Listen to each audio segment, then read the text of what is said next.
한 주간 주님의 은혜 가운데 평안하게 잘 지내셨습니까? 오늘 또 인터넷으로 말씀을 듣고 계시는 여러분 모두에게 하나님의 평강이 충만하기를 이 시간 축복을 드립니다. 코로나 바이러스가 오랜 기간 동안 우리 삶을 매우 힘들게 하고 있습니다.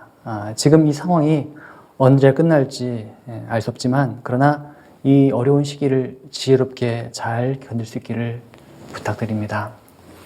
오늘은 요나서 3장 1절부터 3절에 있는 말씀으로 우리가 함께 은혜 누리는 시간을 갖고자 합니다. 사람은 누구나 좀 더 나은 삶을 갈망하고 인생의 실패를 경험하기보다는 성공을 원합니다. 그런데 오늘 성공했다고 해도 내일 실패할 수 있고 또 어제 실패의 교훈이 또 내일 성공할 수 있는 밑바탕이 되기도 합니다. 문제는 한 번 실패를 경험하면 여기서 벗어나기가 매우 힘들다는 것이죠. 하나님께서 우리에게 주신 사명도 마찬가지입니다. 우리가 한 번 사명을 실패했다고 해도 하나님은 우리에게 다시 기회를 주십니다. 성경의 위인들도 항상 성공만 한 것이 아니었다는 것이죠. 엘리야가 850대 1의 싸움에서 이겼을 때 그의 모습이 얼마나 당당했습니까? 그렇지만 그 놀라운 체험 이후에 그는 다시 좌절을 경험했던 것입니다. 예수님의 제자들도 실패가 많았던 사람이었습니다.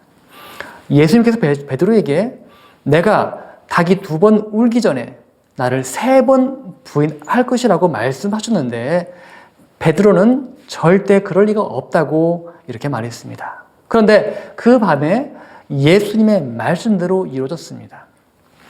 예수님의 수제자 베드로도 실패했던 것입니다. 우리는 어느 누구나 실패를 경험합니다.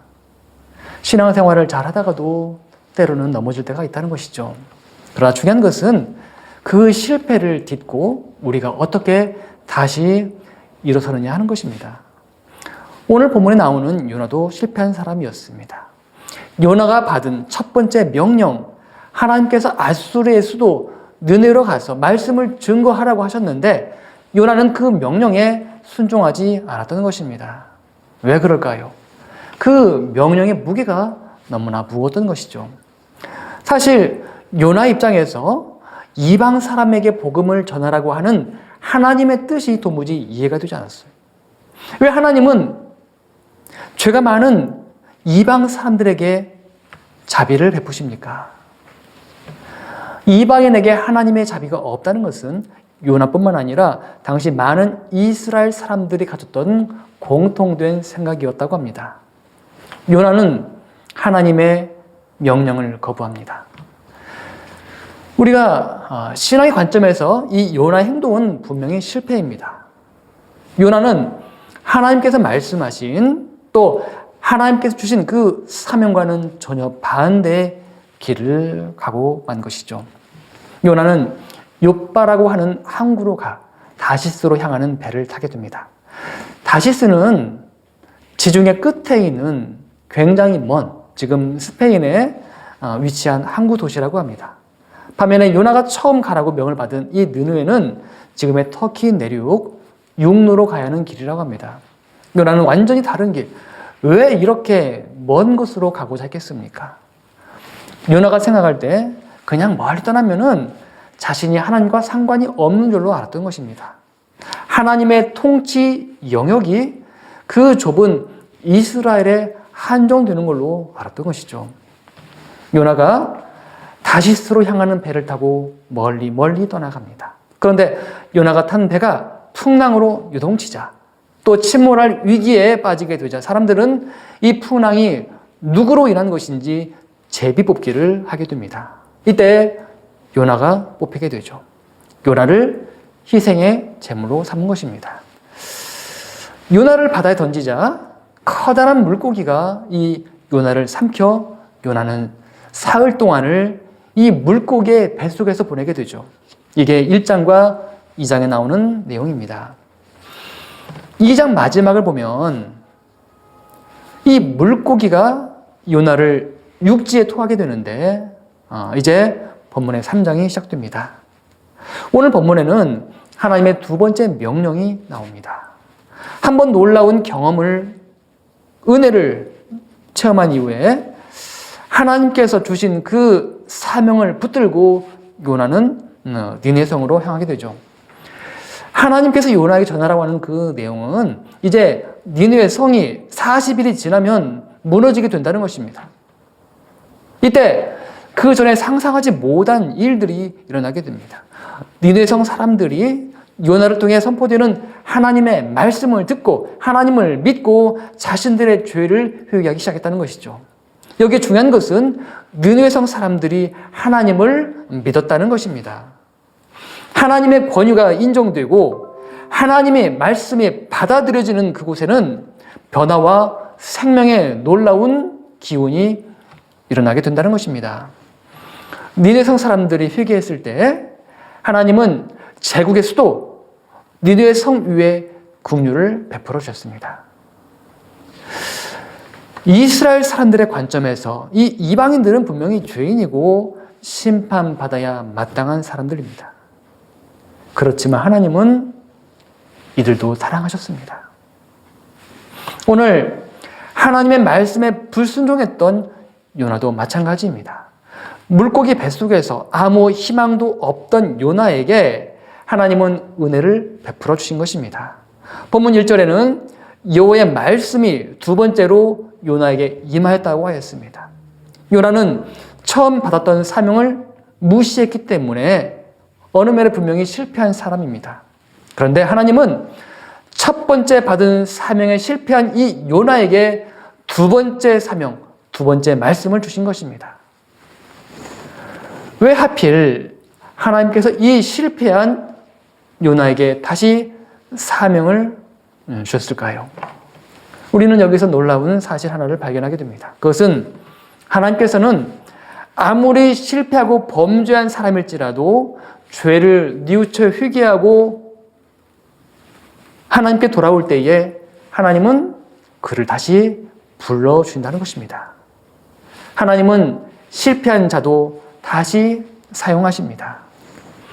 본문 앞에 있는 그 요나서 2장 말씀에는 물고기 뱃속에 있던 요나의 간절한 기도가 기록이 되어 있습니다. 요나는 그 처절한 그 고통 가운데 귀한 깨달음을 얻게 된 것이죠. 요나가 이렇게 고백합니다. 거짓되고 헛된 것을 숭상하는 모든 자는 자기에게 베푸신 은혜를 버렸사오나 나는 감사하는 목소리로 주께 제사를 드리며 나의 소원을 주께 갚겠나이다. 구원은 여호와께 속하였나이다 하니라. 요나는 물고기 뱃속에서 하나님께서 그동안 자신에게 얼마나 많은 은혜를 베풀어 주셨는가 깨달았다는 것이죠. 하나님은 이 요나가 회개할 때 요나를 물고기 뱃속에서 다시 꺼내주시고 사명을 주셨습니다. 하나님은 이 물고기 뱃속을 고난의 장소이자 회개의 장소로 사용하신 것입니다. 이와 같이 하나님은 한 죄인이 회개하기까지 기다리신다는 것이죠. 오늘 이 절에 하나님은 요나에게 처음 주신 사명과 똑같은 사명을 다시 주셨습니다. 일어나 저 큰 성읍 니느웨로 가서 내가 내게 명하는 말을 그들에게 선포하라. 먼저 하나님은 이 요나에게 이제 일어나라고 말씀하셨습니다. 이 말은 불순종으로 인하여 넘어졌던 그 자리에서 다시 순종으로 일어나라는 것이죠. 여러분, 이 요나는 물고기 뱃속에서 한 번 죽었다가 다시 살아난 사람입니다. 기적을 체험한 사람입니다. 하나님은 사명을 위해 죽었다가 다시 살아난 이 요나에게 일어나라고 명령하신 것입니다. 오늘 우리도 하나님의 말씀을 통해 혹은 예배나 찬양과 기도 가운데 신령한 경험을 하기도 합니다. 이때 우리는 하나님께서 우리에게 주신 사명이 무엇인지 깨닫습니다. 그러나 순종이 쉽게 되는 것이 아니죠. 하나님의 뜻은 분명하지만 우리 자신을 내려놓지 못하고 불순종할 때가 너무나 많다는 것이죠. 우리는 넘어지고 또 넘어지며 신앙인으로 좌절을 경험하기도 합니다. 그래서 우리의 신앙에도 어떤 굴곡이 존재한다 이렇게 말할 수 있습니다. 그러나 오늘 말씀을 통해 우리가 알아야 할 사실은 실패한 인생도 하나님은 기억하신다는 것입니다. 하나님은 실패한 요나를 구원하셨고 요나를 통해 다시 사명자의 길로 가도록 하신 것입니다. 하나님의 은혜 안에 있는 자에게 실패가 결코 끝이 될 수 없습니다. 하나님은 우리가 다시 이 실패를 회복할 수 있도록 기회를 허락하십니다. 오늘 3절 요나가 여호와의 말씀대로 일어나서 니느웨로 가니라. 물고기 뱃속에서 살아난 이후에 이제 하나님의 얼굴을 피해 멀리 다시스로 가고자 했던 이 요나가 아닌 것입니다. 한 번의 실패와 깊은 영적 체험 이후에 이 요나는 완전히 다른 삶을 살게 된 것입니다.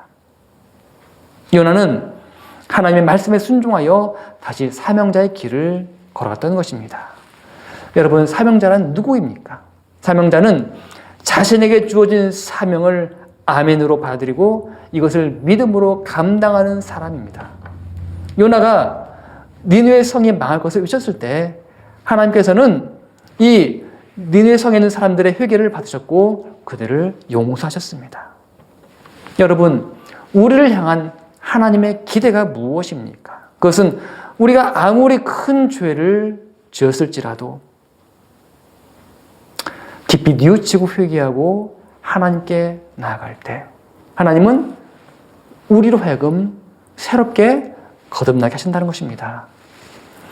여러분, 언제라도 우리가 하나님께 나아가면 실패는 더 이상 실패가 아닙니다. 하나님은 회개하는 자를 멸망의 자리에서 구원하여 주시고 또 우리에게 은혜와 진리로 채워주십니다. 요나는 진정한 회개를 통해 다시금 하나님께 순종하고 나아갔던 것입니다. 하나님의 긍휼이 우리에게 필요한 이유는 하나님은 우리가 연약한 존재임을 아시고 또 우리의 실패도 아시기 때문입니다. 분명한 것은 하나님께서 한번 자기의 백성으로 삼으신 자는 끝까지 지켜주신다는 것입니다. 여러분, 믿음으로 순종하는 자에게 실패는 없습니다. 여러분, 말씀대로 순종하고 다시 일어설 수 있기를 바랍니다. 이런 믿음으로 이 한 주간 이전보다 더욱 하나님을 기쁘시게 하며 믿음으로 나아가는 여러분 되시기를 주님의 이름으로 축원을 드립니다. 우리 같이 기도하겠습니다. 하나님, 실패한 우리를 긍휼로 덮여주시고 다시 하나님께 주신 사명을 감당하며 믿음으로 나갈 수 있도록 저희들 붙들어 주시기를 간구드립니다. 이 어려운 시기, 이렇게 힘든 상황 가운데에도 저희들 믿음 지키며 나갈 수 있도록 도와주시고 오직 주님을 영화롭게 하며 주님께 온전한 영광 올려드리는 우리 모두가 되게 복 주시기를 간구드립니다. 이 모든 말씀 일사고 사람 많으신 우리 구주 예수 그리스도 이름으로 기도하옵나이다. 아멘.